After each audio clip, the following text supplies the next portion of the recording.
पुणी चमकिले तिखिरी सरपंच चामेली ओझा। अंटे अंटे पानी रे पसी प्रशंसा साउंटी नेले चामेली ओझा। दर्शक बंधु, चामेली कार्य देखि सांसद बैजयंत पंडा और विधायक छानिया होइछंती। हो आज्ञा, जेतेबेले बन्या आसीथिला, जेतेबेले पानी घेरे लोके रहिथिले, ठीक सेतिके बेले चामेली एभली कार्य करिथिले। एबे जाहाकु नै सारा ओडिसा रे चर्चा आरंभ होइछि। अंटे अंटे पानी, बेके बेके पानी को खातिर न करी भाइराल सरपंच चामेली ओझा लोकंको पाखरे पहुंचीथिले।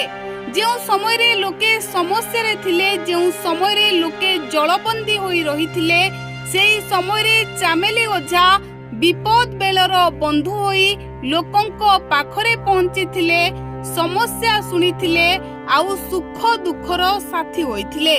याकु नै एबे चामेली को सारा ओडिसा प्रशंसा करुछि। केन्द्रापड़ा जिला महाकालपड़ा ब्लॉकवासी चामेली को भूरी भूरी प्रशंसा करुछंती। समस्ते कहउछंती अंटे पानी रे पसी पुणी थरे प्रशंसा साउंटी लोकंको मन किणी नेले चामेली ओझा। जेउठी विधायक सांसद पहुंचीबा कथा, सेठारे सर्वप्रथमे पहुंची थिले महाकालपड़ा तिखिरी पंचायत रो सरपंच चामेली ओझा।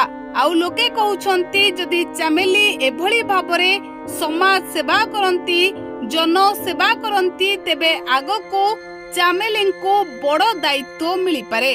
तेबे दर्शक बंधु, चामेली को नै एभली चर्चा हेउथिबा बेले अगस्त 13 तारिख रे जणा पड़िबो चामेली को सरपंच पद रहिबो ना पद चली जिवो। Bureau report, Odia news tube.